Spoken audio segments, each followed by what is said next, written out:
ನಮ್ಮ ಸರ್ಕಾರದ ಈಗಿನ ಮುಖ್ಯಮಂತ್ರಿಗಳು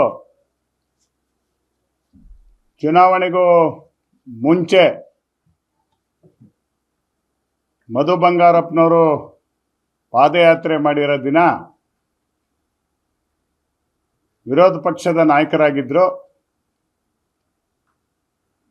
ಡಿ ಕೆ ಶಿವಕುಮಾರ್ ಅವರು ಪಕ್ಷದ ಅಧ್ಯಕ್ಷರಾಗಿದ್ದರು. ನನ್ನನ್ನು ಮತ್ತು ರಮೇಶ್ ಹೆಗಡೆ ಇತರೆ ಹಲವಾರು ಜನರನ್ನ, ಒಂದು 10-15 ಜನರನ್ನ ಮಲೆನಾಡು ರೈತರ ಸಮಸ್ಯೆ ಅಧ್ಯಯನ ಸಮಿತಿ ಅಂತ ಒಂದು ರಚನೆ ಮಾಡಿ ನಮ್ಮನ್ನೆಲ್ಲ ಅದಕ್ಕೆ ಸದಸ್ಯರು ಮಾಡಿ ಶಿವಮೊಗ್ಗ, ಉತ್ತರ ಕನ್ನಡ, ದಕ್ಷಿಣ ಕನ್ನಡ, ಉಡುಪಿ, ಚಿಕ್ಕಮಗಳೂರು, ಕೊಡಗು ಈ ಎಲ್ಲ ಜಿಲ್ಲೆಯ ರೈತರ ಸಮಸ್ಯೆಯನ್ನು ಅಧ್ಯಯನ ಮಾಡಿ ಸಮಸ್ಯೆ ಮತ್ತು ಪರಿಹಾರನ ನೀವು ಪಟ್ಟಿ ಮಾಡಿ ಕೊಡಬೇಕು ಅಂತ ಹೇಳಿ ಒಂದು ವರದಿ ಕೊಡಬೇಕು ಅಂತ ನಮಗೆ ನೇಮಕ ಮಾಡಿದರು. ಆ ನೇಮಕ ಮಾಡಿದ ನಂತರ ನಾವು ಅದೇ ದಿನ ಮಧು ಬಂಗಾರಪ್ಪನವ್ರು ಪಾದಯಾತ್ರೆ ಮಾಡಿದ ದಿನ ಸುಮಾರು 10,000 ಜನರ ಎದುರುಗಡೆ NES ಮೈದಾನದಲ್ಲಿ ಅವರಿಗೆ ಆ ವರದಿಯನ್ನು ಕೊಟ್ಟಿದ್ವಿ. ಆ ವರದಿಯನ್ನು ಸ್ವೀಕರಿಸಿ ಸಿದ್ದರಾಮಯ್ಯನವರು ಹೈಕೋರ್ಟು ಶರಾವತಿ ಮುಳುಗಡೆ ಸಂತ್ರಸ್ತರ ಸಮಸ್ಯೆಯನ್ನು ಬಗೆಹರಿಸೋದರಲ್ಲಿ ವಿಫಲ ಆಗಿದೆ ಅಂತ ಹೇಳಿ ಭಾಳ ಜೋರಾಗಿ ಮಾತನಾಡಿದ್ರು. ನಮ್ಮ ಪಕ್ಷ ಅಧಿಕಾರಕ್ಕೆ ಬಂದರೆ ತಕ್ಷಣವೇ ಮಲೆನಾಡಿನ ರೈತರ ಸಮಸ್ಯೆಯನ್ನು ಬಗೆಹರಿಸ್ತೀವಿ ಅನ್ನೋ ಮಾತನ್ನು ಅವರು ಘಂಟಾಘೋಷವಾಗಿ ಅವರು, ಡಿ ಕೆ ಶಿವಕುಮಾರ್ ಅವರು, ಮಧು ಬಂಗಾರಪ್ಪನವರು ಹೇಳಿದರು. ಈಗ 3 ವರ್ಷ 2 ತಿಂಗಳಾಯಿತು. ಮುಖ್ಯಮಂತ್ರಿ, ಉಪಮುಖ್ಯಮಂತ್ರಿ ಅವರು ಯಾವುದೇ ಸಭೆಯನ್ನು, ಈ ಮಲೆನಾಡಿನ ರೈತರ ಸುಮಾರು 65 ವಿಧಾನಸಭಾ ಕ್ಷೇತ್ರಗಳು ಬರುತ್ತೆ, ಮತ್ತು ಕೋಲಾರದಂಥ ಪ್ರದೇಶದಲ್ಲಿ, ಹಾವೇರಿ ಅಂತ ಪ್ರದೇಶದಲ್ಲೂ ಸಹ ಸುಮಾರು ಬರೀ ಕೋಲಾರದಲ್ಲೇ ಒಂದು 2,000 ಮಾವಿನ ಮರವನ್ನು ಕಡಿದ್ರು ರೈತರು ಬೆಳೆದಂಥದ್ದನ್ನು. ಈ ಥರ ದೌರ್ಜನ್ಯ ರಾಜ್ಯಾದ್ಯಂತ ಇದೆ. ಅದರ ಬಗ್ಗೆ ಮೀಟಿಂಗ್ ಮಾಡಿ ಅಂತ ಸ್ವತಃ ನಾನು ಇತ್ತೀಚೆಗೆ ಒಂದು 6 ತಿಂಗಳ ಈ ಕಡೆ ಮುಖ್ಯ ಕಾರ್ಯದರ್ಶಿ ಅವರಿಗೆ, ಮುಖ್ಯಮಂತ್ರಿಗಳಿಗೆ, ಉಪಮುಖ್ಯಮಂತ್ರಿಗಳ ಖುದ್ದಾಗಿ ನಾನು ಹೇಳಿದೆ. ಆದರೆ ಅವರು ಕಿವುಡರಾದಂಗಾಗಿದ್ದಾರೆ. ಈ ಮಲೆನಾಡಿನ ರೈತರ ಸಮಸ್ಯೆ ಬಗ್ಗೆ ಕಿವುಡರಾಗಿದ್ದಾರೆ, ಕೇಳಕ್ಕೆ ರೆಡಿ ಇಲ್ಲ ಅವರು. ಇದಕ್ಕೆ ತದ್ವಿರುದ್ಧವಾಗಿ ಏನು ಮಾಡ್ತಾರೆ, ಶಿಕಾರಿಪುರದಲ್ಲಿ BJP ಯಡಿಯೂರಪ್ಪನವ್ರ ಮಗನ ಗೆಲ್ಸಕ್ಕೆ ಹೊಂದಾಣಿಕೆ ಮಾಡ್ತಾರಲ್ಲ, ಅದೇ ಹೊಂದಾಣಿಕೆ ಮನೋಭಾವ ಇಟ್ಕೊಂಡು ಬಸ್ ಸ್ಟ್ಯಾಂಡಿಂದ ಆಯನೂರವರೆಗೆ ಶೆಟ್ಟಿಹಳ್ಳಿ ಅಭಯಾರಣ್ಯದಲ್ಲಿರ್ತಕ್ಕಂಥ ಪ್ರಾಪರ್ಟಿಗಳನ್ನು ಗಮನದಲ್ಲಿಟ್ಕೊಂಡು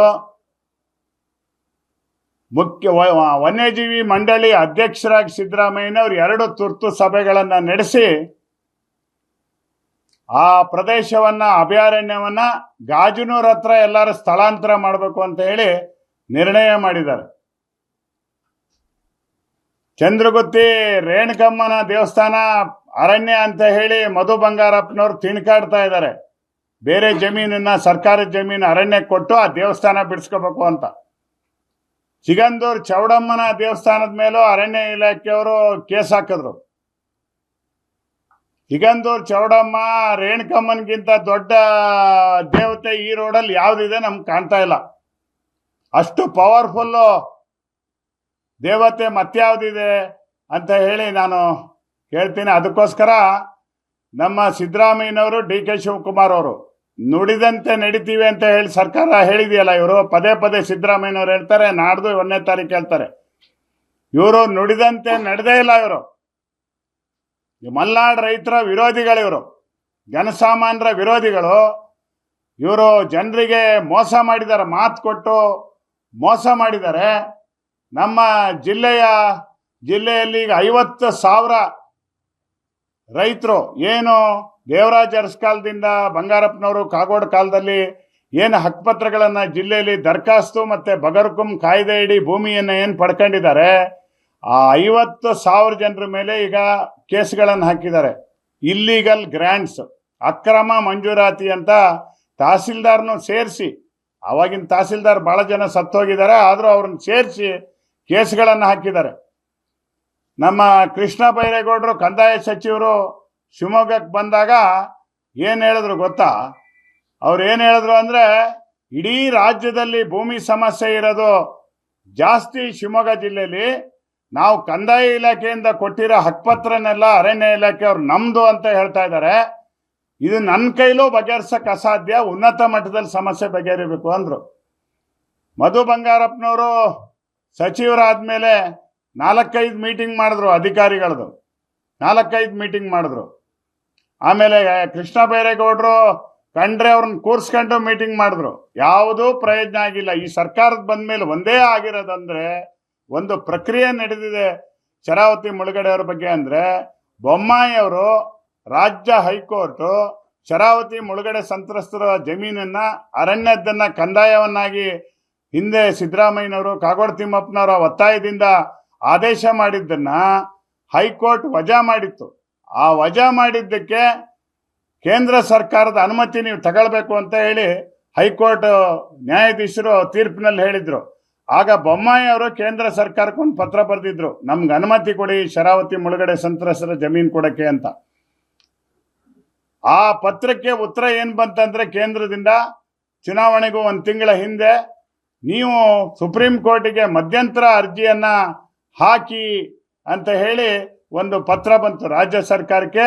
ಆ ಮಧ್ಯಂತರ ಅರ್ಜಿಯನ್ನು, ಇಂಟರಿಮ್ ಅಪ್ಲಿಕೇಶನನ್ನು ಸುಪ್ರೀಂ ಕೋರ್ಟಿಗೆ ಈ ರಾಜ್ಯ ಸರ್ಕಾರ ಸಲ್ಲಿಸಿದ್ ಬಿಟ್ಟರೆ ಮತ್ತೆ ಬೇರೆ ಯಾವುದೇ ಪ್ರಕ್ರಿಯೆ, ಜಮೀನುಗಳು ಸುಮಾರು 25 ಪ್ರಮುಖ ಸಮಸ್ಯೆಗಳಿದೆ, ಅದು ಯಾವುದನ್ನು ಸಹ ಇವರು ಬಗೆಹರಿಸಲಿಲ್ಲ. ಸುಪ್ರೀಂ ಕೋರ್ಟು ಕಳೆದ ವರ್ಷ ಡಿಸೆಂಬರ್ 5ಕ್ಕೆ ಒಂದು ಆದೇಶವನ್ನು ಮಾಡಿದೆ.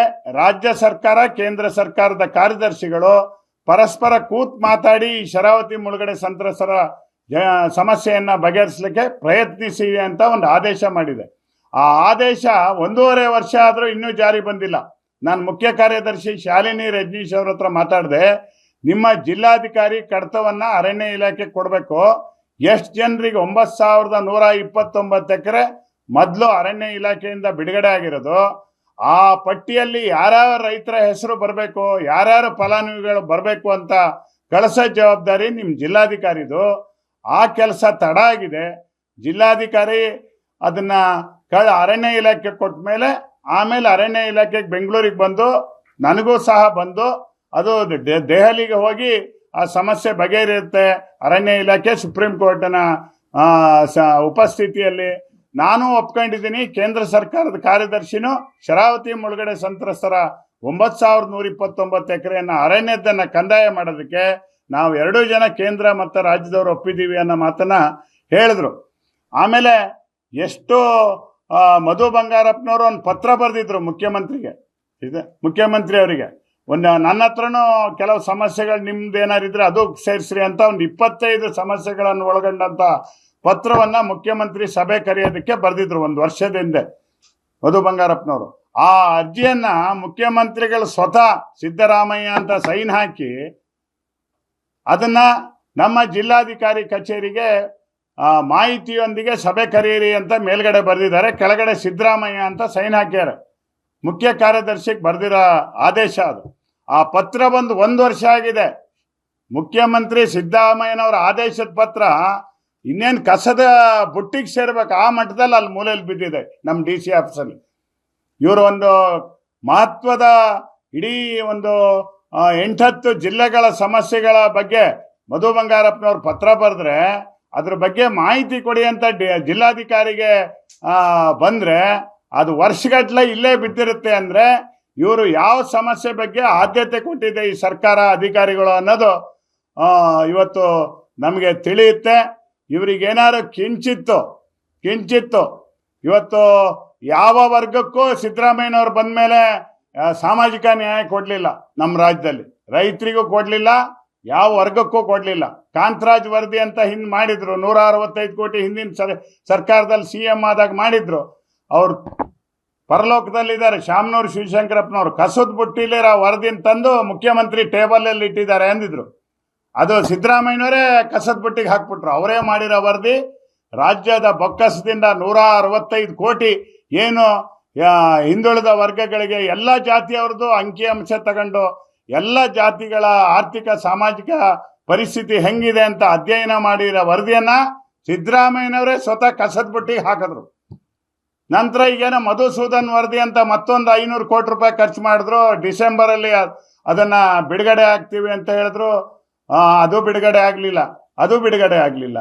ಈ ತರ ಇವರು ಸಾಮಾಜಿಕ ನ್ಯಾಯ ಕೊಟ್ಟಿಲ್ಲ. ದೇವರಾಜ್ ಅರಸು ಏನು ಈ ಕೆಲವು ಕಡೆ ಅಡ್ವರ್ಟೈಸ್ಮೆಂಟು, ದೇವರಾಜ್ ಅರಸು ಅವಧಿಗಿಂತ ಜಾಸ್ತಿ ಅವಧಿ ಸಿದ್ದರಾಮಯ್ಯನವರು ಮಾಡಿಬಿಟ್ರು, ಕಳೆದ್ಬಿಟ್ರು ಮುಖ್ಯಮಂತ್ರಿಯಾಗಿ ಕಳೆದಿರೋದೇ ದಾಖಲೆ ಹೊರತು ಯಾವ ವರ್ಗದ ಜನರಿಗೂ, ಹಿಂದುಳಿದವರಿಗೆ, ಬಡವರಿಗೆ, ರೈತರಿಗೆ ಇವತ್ತು ಸಾಮಾಜಿಕ ನ್ಯಾಯ ಕೊಡಿಸೋ ವಿಷಯದಲ್ಲಿ ದೇವರಾಜ್ ಅರಸು ಮಾಡಿರೋ 2% ಕೆಲಸ ಸಿದ್ದರಾಮಯ್ಯ ಮಾಡಿಲ್ಲ. ಇವತ್ತು ವಿರೋಧ ಪಕ್ಷದವರು, ಈಗ ನಾ ಹೇಳಿದ ವಿಚಾರ ಎಲ್ಲ ನಮ್ಮ ಆಡಳಿತ ಪಕ್ಷದವ್ರದ್ದು.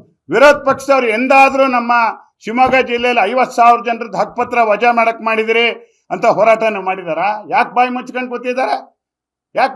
ಕೂತ್ಕೊಂಡಿದ್ದಾರೆ? ಒಬ್ಬ ಈಗ KDP ಸಭೆಯಲ್ಲಿ ಅಂತೂ ಇಂತೂ ಬಾಯಿ ಬಿಟ್ರು ಇಂಜೆಕ್ಷನ್ ಕೊಟ್ಟ ಮೇಲೆ. ವಿಧಾನಸೌಧದಲ್ಲಿ ಯಾಕೆ ಬಾಯಿ ಬಿಡಲ್ಲ ನೀವು? ಅಧಿವೇಶನದಲ್ಲಿ ಯಾಕೆ ಬಾಯಿ ಬಿಡಲ್ಲ? ಇಡೀ ರಾಜ್ಯದಲ್ಲೇ ಭೂಮಿ ಸಮಸ್ಯೆ ಜಾಸ್ತಿ ಅಂತ ಶಿವಮೊಗ್ಗ ಜಿಲ್ಲೆಯಲ್ಲಿ ರೆವಿನ್ಯೂ ಮಿನಿಸ್ಟ್ರೇ ಹೇಳಿದಾಗ, ದೊಡ್ಡ ಸಮಸ್ಯೆ ಇದೆ ಶಿವಮೊಗ್ಗ ಅಂದಾಗ, ಆ ಅರಣ್ಯ ಮಂತ್ರಿಗೆ 3 ಕಾಸಿನ ಬೆಲೆ ಇಲ್ಲ. ಈಶ್ವರ್ ಖಂಡ್ರೆ ಅವ ಅರಣ್ಯದ ಬಗ್ಗೆ ಮಾಹಿತಿನೂ ಇಲ್ಲ. ಇಲ್ಲಿ ಬಂದು ಅವ್ರದ್ದು ಪ್ರಾಪರ್ಟಿ ಕೆಲವ್ರು ಬೇಕಾದವ್ರದ್ದು ಬಿಡಬೇಕಾಗಿತ್ತಲ್ಲ, ಐಬಿಲ್ ಕುತ್ಕೊಂಡು 500 ರೋಡಿಗೆ ಹೋಗಿ ಸೂಡೂರಲ್ಲಿ ಹಾರ ಹಾಕ್ಸ್ಕೊಂಡು ಹೋಗ್ಯಾರ. ಅದನ್ನೆಲ್ಲ ವನ್ಯಜೀವಿ ವಲಯದಿಂದ ಯಾವ್ದು ಬಿಡಬೇಕು ಅಂತ. ಎಂದಾದ್ರೂ ನೀವು ಅರಣ್ಯ ಮಂತ್ರಿ ಬಂದು ಅರಣ್ಯವಾಸಿಗಳು ಮುಳುಗಡೆ ಸಂತ್ರಸ್ತರು ಮಾತು ಕೇಳಿದಿರಾ? ಅದಕ್ಕೋಸ್ಕರ 1ನೇ ತಾರೀಕು ಏನು ಬರ್ತೀರಿ, ನೀವೇ ಡಂಗ್ರ ಹೊಡೆಯೋಕ್ಕೆ ಬರೋದು. ನಾನು ಬಾರಿ ವರ್ಷ ಚೀಫ್ ಮಿನಿಸ್ಟರ್ ಆಗ್ಬಿಟ್ರು ಅಂತ ಯಾವನೋ ಒಬ್ಬ ಹೊಗಳ್ತಾನೆ. ಇವರು 4 ಸರಿ ಬಂದ್ರು ನಮ್ಮ ಚೀಫ್ ಮಿನಿಸ್ಟ್ರು, ಉಪಮುಖ್ಯಮಂತ್ರಿ. ಏನು ಮಾಡಿದ್ರು? ಯಾರ್ದಾರು ಜನರ ಸಮಸ್ಯೆ ಕೇಳಿದ್ರ? ಒಳ್ಳೆ ಜನರನ್ನ ಉಗ್ರಗಾಮಿಗಳ ಥರ ಕಾಣ್ತಾರಲ್ಲ ಬಂದರೆ. ನಿನ್ನೆ ಮಧು ಬಂಗಾರಪ್ಪನವ್ರು ಒಳಗಡೆ ಮೀಟಿಂಗ್ ಮಾಡ್ತಾರೆ, ಪೊಲೀಸ್ನವ್ರು ಯಾರನ್ನೂ ಬಿಡಕ್ಕೆ ರೆಡಿ ಇಲ್ಲ. ಅವ್ರು ಯಾರೋ ಬಜರಂಗ್ ದಳದವ್ರು ಅಂತಾರೆ, ಈಗ ಗಲಾಟೆ ಮಾಡಿದ್ರೆ ಅವ್ರ ಮೇಲೆ ಕಾನೂನು ಕ್ರಮ ತಗೊಂಡು ಇದು ಮಾಡಿ, ಸಾಮಾನ್ಯ ಜನರನ್ನ ಪ್ರವೇಶ ಮಾಡದೇ ಇದ್ದಂಗೆ ಮಾಡೋಕ್ಕೆ ಏನು ಬ್ಯಾನ್ ಮಾಡ್ತಾರೆ? ನಿಮ್ಮ DC ಕೇಳಿದೆ ನಾನು, ಏನು ಅಂತ ಭಯ ಇದೆ ನಿಮಗೆ ಅಂತ DC ಗೆ ಚೀಫ್ ಸೆಕ್ರೆಟರಿ ಕೇಳಿದೆ. ಇನ್ನಂತೂ ಇಲ್ಲಿ ಇನ್ನು ಬಂದ್ಬಿಟ್ರೆ ಚೀಫ್ ಮಿನಿಸ್ಟ್ರು, ನೀವು ಕಾಣೋದು ಒದ್ದಾಟ ಮಾಡಕ್ಕೆ ಕಾಣ್ಬೇಕು. ನೀವು ಅಷ್ಟು ಸುಲಭಕ್ಕೆ ಯಾರ ಹತ್ರ ಮಾತಾಡೋಕ್ಕಲ್ಲ. ಇನ್ನು ಜನಸಾಮಾನ್ಯರು ಇವ್ರನ್ನ ಭೇಟಿ ಮಾಡೋಕ್ಕೆ ಸಾಧ್ಯ ಇಲ್ಲ. ನಾನು ಅಧ್ಯಕ್ಷರಾದಾಗ ಒಂದ್ಸರಿ ಬಂದ್ಬಿಟ್ರು ಸಿದ್ದರಾಮಯ್ಯನವರು. ಒಂದು ಗುಂಪು ಬಂತು, ಮುಂದಿನ ಮುಖ್ಯಮಂತ್ರಿ ಸಿದ್ದರಾಮಯ್ಯ ಅಂದ್ರು. ಅವ್ರು ಹೋದ್ರು. ಅದೇ ಗುಂಪು ಅಲ್ಲೇ ಇತ್ತು, ಮುಂದಿನ ಮುಖ್ಯಮಂತ್ರಿ DK ಶಿವಕುಮಾರ್ ಅಂದ್ರು. ಇದೇ ನಮ್ಮ ಕಾಂಗ್ರೆಸ್ ಮುಖಂಡರು ಮಾಡೋ ಕೆಲಸ. ಅವರೇನು ಜನರ ಸಮಸ್ಯೆ ಬಗೆಹರಿಸೋದಕ್ಕೇನು ಇಲ್ಲಿ ವೇದಿಕೆ ಮಾಡಿಕೊಡೋದಿಲ್ಲ. ಅದಕ್ಕೋಸ್ಕರ ನಿಮ್ಗೇನಾದ್ರು ಮರ್ಯಾದೆ ಮಾನ ಇದ್ರೆ ಸಿದ್ದರಾಮಯ್ಯನಿಗೆ, DK ಶಿವಕುಮಾರ್ಗೆ, ಇದೇನು ಪಾಳೆಗಾರಿಕೆ ಅಲ್ಲ ನಿಮ್ಮ ರಾಜ್ಯ. ಯಡಿಯೂರಪ್ಪನವರ ಕುಟುಂಬ, ದೇವೇಗೌಡರ ಕುಟುಂಬ, DK ಶಿವಕುಮಾರ್ ಕುಟುಂಬ, ಸಿದ್ದರಾಮಯ್ಯನ ಕುಟುಂಬದ ಆಸ್ತಿ ಅಲ್ಲ ಕರ್ನಾಟಕ ರಾಜ್ಯ. ಇದು ಜನರ ಆಸ್ತಿ. ಜನರ ಬಗ್ಗೆ ಹಗುರವಾಗಿ ಕಂಡ್ರೆ ನಾವು ಭಾಷೆ ಸ್ವಲ್ಪ ಬದಲಾಯಿಸ್ತೀನಿ. ಮೊನ್ನೆ ಅಣ್ಣಸ್ತಾವರದ ಕಾರ್ಯಕ್ರಮದಲ್ಲಿ MP ಬಂದ್ರು, ಸ್ವಾಗತ ಮಾಡ್ಬೇಕು ಅಂದ. ಅವನೇ ಸ್ವಾಗತ ಮಾಡ್ತೀರಿ ಇವ್ರಿಗೆ? ಪ್ರತಿಭಟನೆಗೆ ಇವ್ರಿಗೆ ಸ್ವಾಗತ ಮಾಡ್ಬೇಕು. 6 ತಿಂಗಳು ಜನ ಗೊತ್ತಾಗಿ ಕಣ್ಣೀರು ಹಾಕಿದ್ರೆ ಅಲ್ಲಿ ಹೋಗಕ್ಕೆ ರೆಡಿ ಇಲ್ಲ MLA MP. ಇವ್ರಿಗೆ ಮತ್ತೆ ಗೌರವ ಕೊಡ್ಬೇಕಂತೆ. ಈ ಚೀಫ್ ಮಿನಿಸ್ಟ್ರಿಗೆ ಎಚ್ಚರಿಕೆ ಕೊಡ್ತೇವೆ. ನಾನು ಹೇಳ್ತೀನಿ, ನಮ್ಮ ಮಲ್ನಾಡು ರೈತರ ಹೋರಾಟ ಸಮಿತಿಯಿಂದ ಮುಖ್ಯಮಂತ್ರಿಯ ಕಾರ್ಯಕ್ರಮನ ಬಹಿಷ್ಕಾರ ಹಾಕ್ತೀವಿ ನಾವು. ಇಲ್ಲ ಅಂದರೆ ಬಹಿಷ್ಕಾರ ಹಾಕ್ತೀವಿ. ಅವರು ಈ 1ನೇ ತಾರೀಕು ಒಳಗೆ ನಮ್ಮ ರೈತರ ಸಮಸ್ಯೆ, ಮಲ್ನಾಡಿನ ರೈತರ ಸಮಸ್ಯೆ, ಇವತ್ತು 65 ವಿಧಾನಸಭಾ ಕ್ಷೇತ್ರಗಳಲ್ಲಿದ್ದಾರೆ. ಅರಣ್ಯ ಇಲಾಖೆಯಿಂದ ಇವತ್ತು ಮಹಾರಾಜರು ಬ್ರಿಟಿಷರು 125 ವರ್ಷದಿಂದ ಆರ್ಡರ್ ಮಾಡಿದ್ರು ಫಾರೆಸ್ಟ್ ಅಂತ ಹೇಳಿ. ಈಗ ನೀವು ಫಾರೆಸ್ಟ್ ಮಾಡಕ್ಕೆ ಹೊರಟಿದ್ದೀರಲ್ಲ 125 ವರ್ಷ. ಏನು ಬ್ರಿಟಿಷರು ಕುಟುಂಬದವರ ನೀವು? MLA MP ಮಿನಿಸ್ಟರ್ಗಳು, ಚೀಫ್ ಮಿನಿಸ್ಟ್ರು, ಅಥವಾ ಮಹಾರಾಜರ ಕುಟುಂಬದವರ ನೀವು? 125 ವರ್ಷದಿಂದ ಶಿವಮೊಗ್ಗ ಹೆಂಗಿತ್ತು, ಇವತ್ತು ಹೆಂಗಿದೆ? ಪಾಪ್ಯುಲೇಷನ್ ಎಷ್ಟು ಜಾಸ್ತಿ ಆಗಿದೆ, ಊರು ಹೆಂಗೆ ಬೆಳೆದಿದೆ, ಎಷ್ಟು ಯೋಜನೆಗಳಲ್ಲಿ ದೇವರಾಜ್ ಅರಸು, ಬಂಗಾರಪ್ಪನವರು, SM ಕೃಷ್ಣ ಇದ್ದಾಗ ಮನೆ ಜಮೀನು ಕೊಟ್ಟಿದ್ದಾರೆ, ರೈತರಿಗೆ ಜಮೀನು ಕೊಟ್ಟಿದ್ದಾರೆ. ಇದು ಯಾವುದೋ ಕಣ್ಣಿಗೆ ಕಾಣದೆ ಬಸ್ ಸ್ಟ್ಯಾಂಡಿಂದ 500ವರೆಗೆ ಮಾತ್ರ ವಸತಿ ಇದೆ ಅಂತೆ, ಭಾಳ ಜನಜೀವನ ಇದೆ ಅಂತೆ. ಅದನ್ನು ಕೈ ಬಿಡಕ್ಕೆ ಬೊಮ್ಮಾಯಿ ಪತ್ರ ಬರೀತಾನೆ. ಸಿದ್ದರಾಮಯ್ಯ ಶಿಕಾರಿಪುರದ ದೋಸ್ತಿ, ಮೈಸೂರು ದೋಸ್ತಿಗೋಸ್ಕರ ಅವ್ರು ಅದನ್ನ ಬಿಡಬೇಕು ಅಂತ 2 ವನ್ಯಜೀವಿ ವಲಯದ ಮೀಟಿಂಗ್ ಕರೆದೇ ಮಾಡ್ತಾರೆ ಅಂದ್ರೆ ತೀರ್ಮಾನ ಮಾಡ್ತಾರೆ. ನಾಚಿಕೆಗೇಡು. ಉರುಳುಗಲ್ಲೂರು ಅಂತ ಇದೆ ನಮ್ಮ ಕಾನೂರು ಕೋಟೆ ಹತ್ರ. ಹಿಂದೂ ಪೇಪರು, ಡೆಕ್ಕನ್ ಹೆರಾಲ್ಡು, ದೇಶಾದ್ಯಂತ ಎಲ್ಲ ಪೇಪರಲ್ಲಿ ಬಂದಿದೆ. ಮುಳುಗಡೆಯವರು ಅವ್ರಿಗೆ ಕರೆಂಟ್ ಕೊಟ್ಟಿಲ್ಲ ಅಂತ. ಒಂದು ಸಣ್ಣ ರಸ್ತೆ ಮಾಡಕ್ ಹೋಗಿದ್ಕೆ ಹುಡುಗರಿಗೆ ಬೇಡಿ ಹಾಕಿ ಕೂರಿಸಿದ್ರು ಮುಳುಗಡೆ ಸಂತ್ರಸ್ತದ ಮಕ್ಕಳು. ಆ ಸಬ್ಜೆಕ್ಟು ಇತ್ತು ಸಿದ್ದರಾಮಯ್ಯನವ್ರ ಟೇಬಲ್ ಮೇಲೆ.